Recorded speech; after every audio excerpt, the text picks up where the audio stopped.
Occupational therapy as a profession is relatively unknown unless you have a very particular problem. But I'm here to share with you, as an occupational therapist myself, how can we share more about occupational therapy so that people can know more about what we do, not just about our name. So we can get caught up in like nobody knows about occupational therapy and blah blah blah. But like, how can we, as a group, as a profession, really change it one person at a time, so then over a period of time people can know us? I'm a big believer in high tide raises all boats, and I think this is the way we should do it, or can do it potentially. My name is Huang. I'm an occupational therapist and certified hand therapist, and I was just at AOTA, and I was talking to a lot of students, and I talked to these two particular students.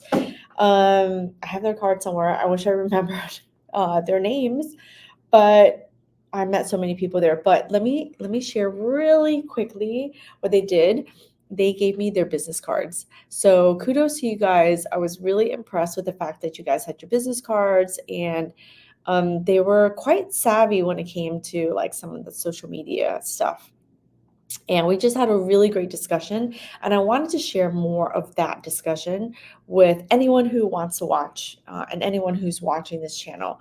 I'm a big believer in, I am an occupational therapist first, and I just happen to have a specialty as a certified hand therapist. But I really do identify as an occupational therapist, and I want to see more occupational therapists win, and I want to see more occupational therapists get jobs and have more choices in their career, and just have a really long, fulfilling career. I've done, I think, pretty well for myself.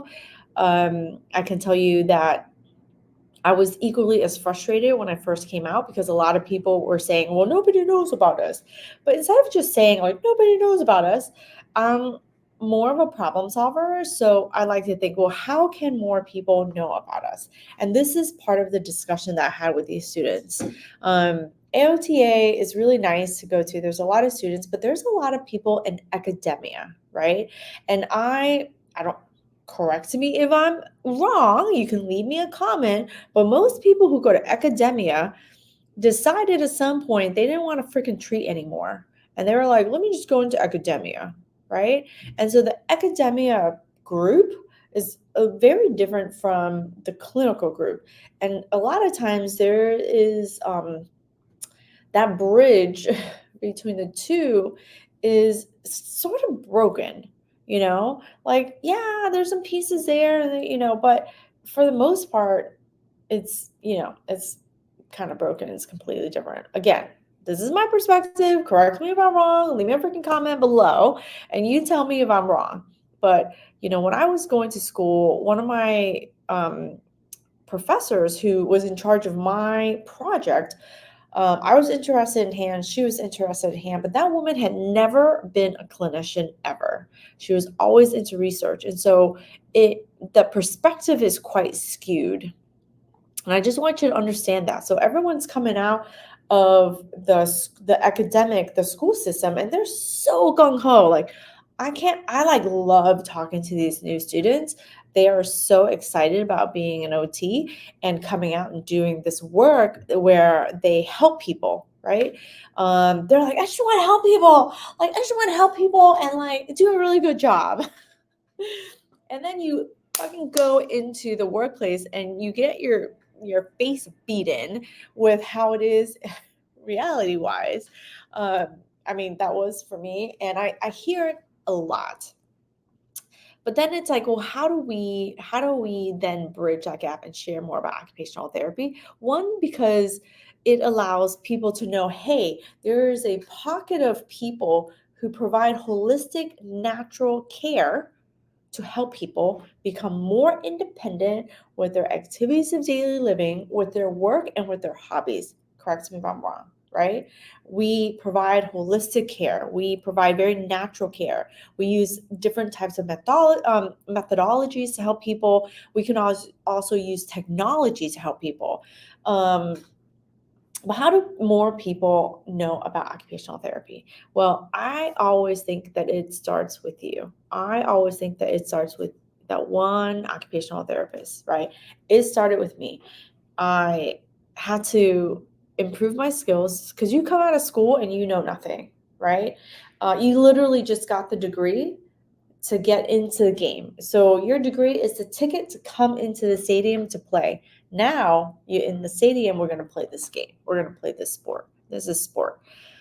So what you want to do is, I would think that you would want to come out and pick your area that you love or that you want to explore to see how much you love it and if you want to continue doing more of it. I happen to like hands.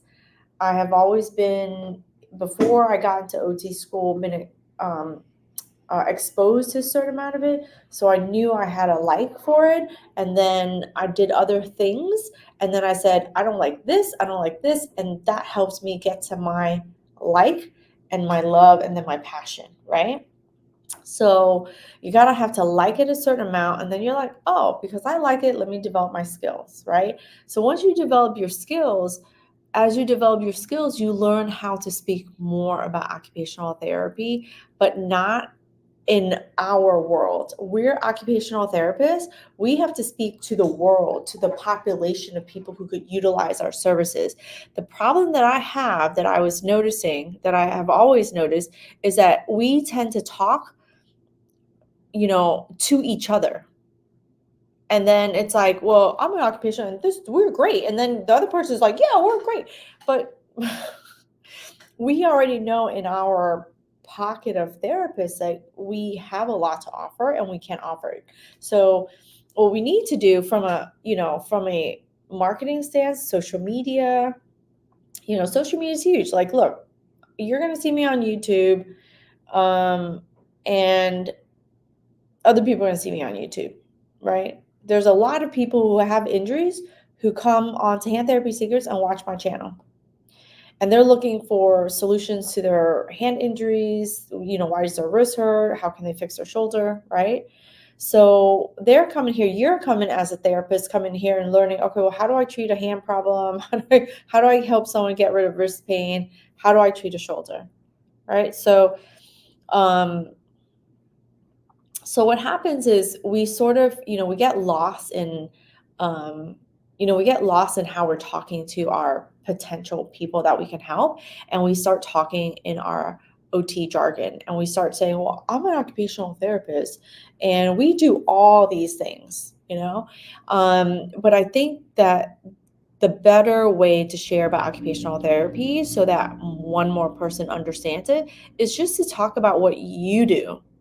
Right? What do you do in your perspective area, that can help, XYZ person? So when I was talking to these students and they were talking about social media, and I do a lot on social media, I have various different channels.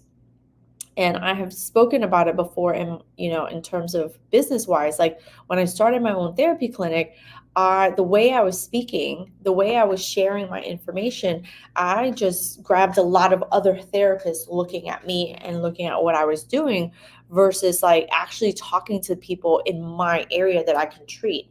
Like I treat in Miami. So if you're in Miami, my clinic is X, Y, and Z. This is how I can help you. When I first started my clinic, I did a lot with post-surgical cases. We still do a lot of post-surgical cases, but I was very specific into like after surgery cases. So people would come with saw injuries, with fractures, with surgeries, like emergency cases. And the things that I was showing, so I'm going to give you an example. I would show wound care cases. I would show like pins sticking out of hands. But a person who has that injury doesn't necessarily want to see that. It's gruesome. It reminds them of their own trauma. So I was attracting all these therapists saying, oh my God, that is so cool. And I'm like, well, I think it's cool. That's why I love doing hands. But where I really needed to focus was talking about the person with the injury. So if I have a solution, which is like I provide therapy services after your surgery and you have pain, you're swollen, you have this thick scar, you can't move your fingers and it hurts and you can't even, pick up your coffee. You can't even comb your hair, you can't even brush your teeth, right? I can help you with that. I can restore your motion, I can get rid of the pain, I can get rid of the swelling, I can help you to be able to brush your teeth, be able to type on the computer, like I can do those things. But I wasn't sharing that way. I was like, this is a, open wound with a pin, blah, yeah. And so I think that if we want more people to understand about occupational therapy, I think the most important thing that you can do, no matter where you are in your journey as an occupational therapist, if you're a student and you're like starting out your student journey, I see a lot of students just starting out, like sharing their journey as a student, which is fantastic, which is really great. But then what do you want to do with it? You know, if you want to share more about occupational therapy, share about like how you helped somebody. How did you help? What happened to them? And how, they found you how? And then you helped them with what? You know what I mean? And then from there, the bunch of us do that instead of leading with I'm an occupational therapist and I have my doctorate's degree. Like instead of doing that, if we want more of the everyday person to see like what we do, we'd be like, um, I had this guy who came in, he had CMC arthritis and it's been bothering him for 10 years. He can't golf. He's retired now and he's not able to enjoy picking up his grandkids. And he came in today and I was able to get him out of pain. Like now, when he goes on his trip with his grandkids, like I know he's gonna have a good time. He's not gonna be worried about his hand and how he might have to have surgery because we can help him avoid that. Right? Isn't that isn't that a really nice message to and by the way, my name is Huang. I'm an occupational therapist and certified hand therapist. And if you're somebody who has thumb pain and you can't even open, your cup to fill it with coffee, if that's bothering you, if you can't pick up your grandkids, and the thumb does 50% of the work of your hand. So if you can't pick up your grandkids, like, dude, that really sucks. I can help you. All right. Now, does that take practice? 100%, absolutely. But this video is to encourage you to think in a way about the other person and not about yourself, right? So we get this degree. Yes, it took us a lot of time. Yes, it was hard. Yes, it costs money, but we have the whole longevity of your career to use it in various ways. You have the whole long, if you're lucky, knock on wood, you didn't live long enough, you'll have the whole longevity of your career to use that degree and help somebody. And the way we help people is we talk about who that person is and how we can help them, not about the name of occupational therapy and like our degree. Because at the end of the day, people come into my clinic, they don't care about my degree, right? They don't care that I have a doctorate's degree. They're like, bitch, I have fucking pain. I had surgery. Like, do something. Do something. You know, that's what's in their mind. And if you're not sure that, ask them. What do they care? I mean, what's important to them when they come to therapy? What's important to them when they come to therapy? They're like, I have one patient from New York. He's like, I don't give a shit. Just fix my hand. I want to play golf. He goes, what I want to know from you. And he was so direct, which I love. Most people aren't. He was like, I just want to know, am I going to be able to play golf? And I was like, if you do what I tell you to do, you can play golf. But if you sit around and don't do shit, you're not going to play golf. So what do you want? What do you want to do? I love those types of patients. And then, by the way, make sure when you go back up to New York, you work with an occupational therapist or a certified hand therapist who will help you move towards the goal of playing golf. Like you want it to be aggressive, but not so aggressive that you can't move later. And the work is in between the sessions. I can't just do this all alone. The work is in between the sessions. So it's how we share that, how we talk to people, that I think will change the narrative around, having more and more people understand and know what we do. So my message to you is start with your small pocket of people and exactly who you help in your town, in your setting, in your area, and talk more and more about that. And then on the end of it, be like, by the way, I happen to be an occupational therapist and I can help you. Makes sense? Let me know what you think in the comments below. And I would love to see you and work with you more if you're an occupational therapist. I'm going to leave my website links. I've got live classes, I've got courses for you, and I've got some free resources as well. So I'll see you on the other side. Have a good one.